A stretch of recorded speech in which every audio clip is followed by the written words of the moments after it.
Hi friends, मु सुजाता आपण मानक स्वागत करुछि मो यूट्यूब चैनल रे।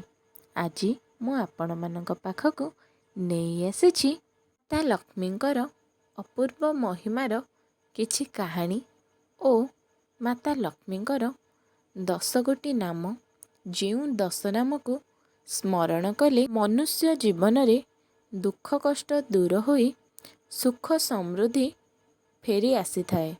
समुद्र मंथनरु माता महालक्ष्मींकर आविर्भाव। एहापरे माता लक्ष्मी को समुद्र राजंकर कन्या बोली कुहागला, तेणु तांकु सिंधु राजजेमा बोली कुहाजाए।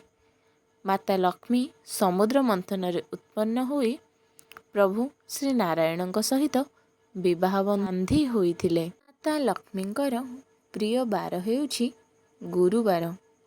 गुरुवार रे जो माने माता लक्ष्मी को भक्ति भाव रे पूजा करती से माता महालक्ष्मींकर आशीर्वाद और करुणार अधिकारी होइथांती। माता महालक्ष्मी धन जन गोपलक्ष्मीर देवी अटंती, तेणु माता को धनर देवी मध्य कुहा जाए। माता महालक्ष्मींकर कृपा हेले रंक रजा होई जाए थाए ओ माता महालक्ष्मी क्रोधित हेले राजा रंक मध्य होई जाई थांती। एहार उदाहरण हेउचंती श्रिया चंडालुणी, ये कि चंडाल जाति रे जन्म नहीं मध्य माता महालक्ष्मींकर पूजा करी माता को भक्ति भाव रे बस करी पारिथिला।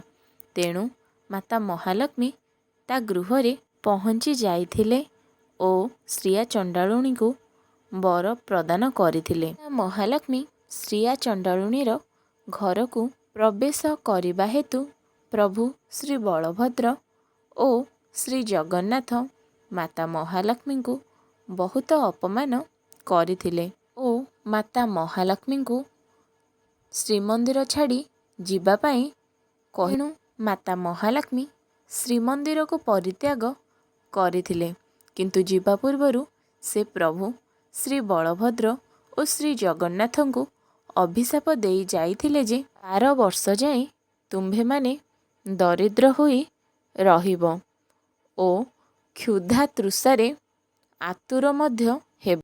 माता महालक्ष्मी श्रीमंदिर छाड़ी जीवा परे परे एही अभिशाप फलित हेला। तेणु प्रभु श्री जगन्नाथ ओ बलभद्र द्वार द्वार बुली निजर क्षुधा मेंटाइबा को चेष्टा मध्य करिथिले, तो माता महालक्ष्मी निजर अभिशाप को फलित करिबा लागि प्रभु श्री जगन्नाथ ओ बलभद्र दरिद्र करि देइथिले। यह माणबसा बही गीत रे उल्लेख करा जाई अछि। तेणु मार्गशीर मासर प्रत्येक गुरुवार मानकरे आमे माता महालक्ष्मी को आराधना करी पूजा करिथाउ कर आशीर्वाद पाइबा पाई। एही दिन सकाळु उठी घर द्वार को परिष्कार परिच्छन्न करी निजर नित्यकर्म सारी गाधोई आसी शुक्ल वर्णर लुगा धारण माता महालक्ष्मी को स्थापना करा जाए। माता महालक्ष्मींकर पूजा जो स्थान रे करा जाए सही स्थान को सुंदर झोटी चिता देई सज्जित करा जाए। आ उपरे धान माण को रखा। दुई पट साइड रे चूल आखु मूला अँला डाल ओ कंटेई कोली डाल को रखी ता महालक्ष्मी को सज्जित करा जाए। माता महालक्ष्मी पाई एही दिन रे पद्म फूल ओ गेंडु फूल बहुत महत्वपूर्ण अटे।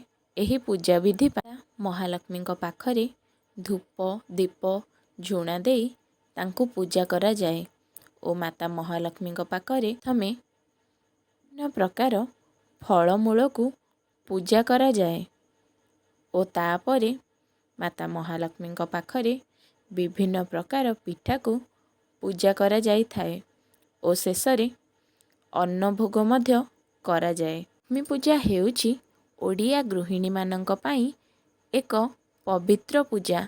एही गुरुवार मानकरे गृहिणी माने शुक्ल वस्त्र परिधान कर निजको माता महालक्ष्मी पाखरे ସମର୍ପଣ କରି ଭକ୍ତି ଭାବରେ ପୂଜା କରିଥାନ୍ତି।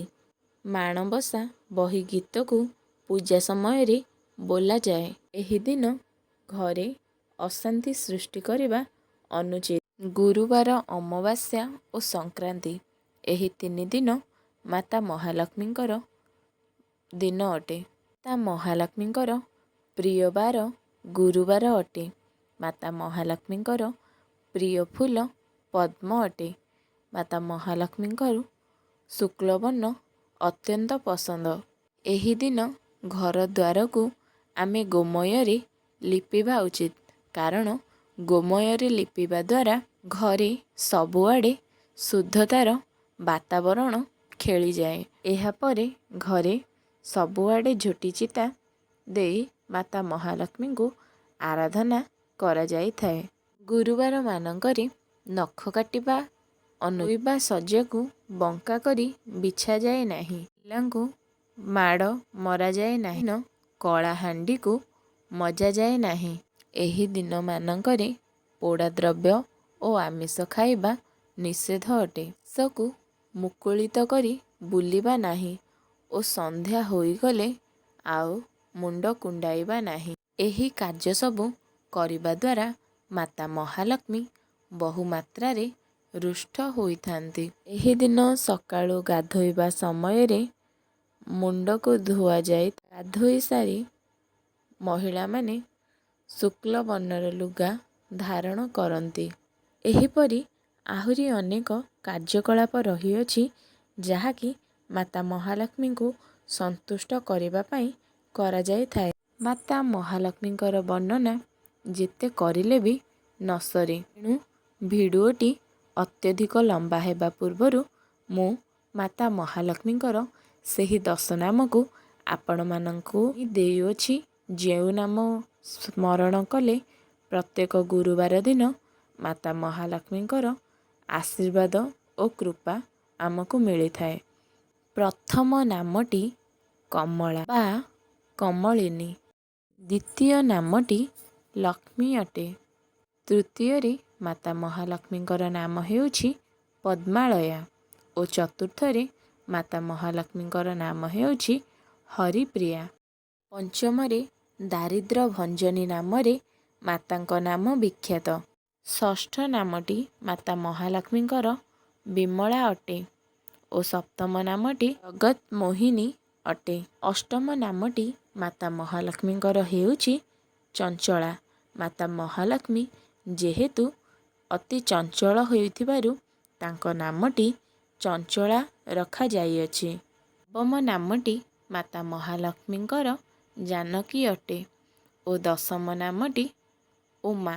ଏହି 10 ନାମକୁ ଯେଉଁ ନାରୀ ପ୍ରତ୍ୟେକ ଗୁରୁବାରେ ସ୍ମରଣ କରି ଭକ୍ତି ଭାବରେ ନିଜ ମନକୁ ମାତା ମହାଲକ୍ଷ୍ମୀଙ୍କ ପାଖରେ ସମର୍ପଣ କରିଥାଏ, ତାକୁ ମାତା ମହାଲକ୍ଷ୍ମୀଙ୍କର ଅଶେଷ କୃପା ଓ କରୁଣା ମିଳେ। ବଳରାମ ଦାସଙ୍କ ଦ୍ୱାରା ରଚିତ ମାଣବସା ବହି ଗୀତରୁ ଆମେ ଏହିସବୁ ମାତା ମହାଲକ୍ଷ୍ମୀଙ୍କର କୃପା ବିଷୟରେ ଜାଣୁ ଓ ମାତା ମହାଲକ୍ଷ୍ମୀଙ୍କୁ କ'ଣ କ'ଣ ପସନ୍ଦ ଓ କ'ଣ ନାପସନ୍ଦ, ଏହା ମଧ୍ୟ ଆମେ ଏହି ବହି ଗୀତ ମାଧ୍ୟମରୁ ଜାଣିବାକୁ ପାଉ। ମାତା ମହାଲକ୍ଷ୍ମୀଙ୍କର ବିଶେଷ କୃପା ପାଇବା ପାଇଁ ମାତା ମହାଲକ୍ଷ୍ମୀଙ୍କର ଅତି ପ୍ରିୟ ମାର୍ଗଶିର ମାସ ଗୁରୁବାର ମାନଙ୍କରେ ମାଣ ବସାଇ ମାତା ମହାଲକ୍ଷ୍ମୀଙ୍କୁ ପୂଜା କରାଯାଏ। ଯଦି ଆପଣମାନଙ୍କୁ ଏହି ଭିଡ଼ିଓଟି ଭଲ ଲାଗିଛି, ତେବେ ଦୟାକରି like, share, comment and subscribe କରିନେବେ। ଆପଣମାନଙ୍କ ଲାଇକ୍ ଆଣ୍ଡ ସବସ୍କ୍ରାଇବ୍ ଦ୍ୱାରା ମୋତେ ନୂଆ ଭିଡ଼ିଓ ବନାଇବା ପାଇଁ ଉତ୍ସାହ ମିଳିବ। ତେଣୁ ଦୟାକରି ଚ୍ୟାନେଲଟିକୁ ସବସ୍କ୍ରାଇବ୍ କରିନେବେ। ଜୟ ମାତା ମହାଲକ୍ଷ୍ମୀ।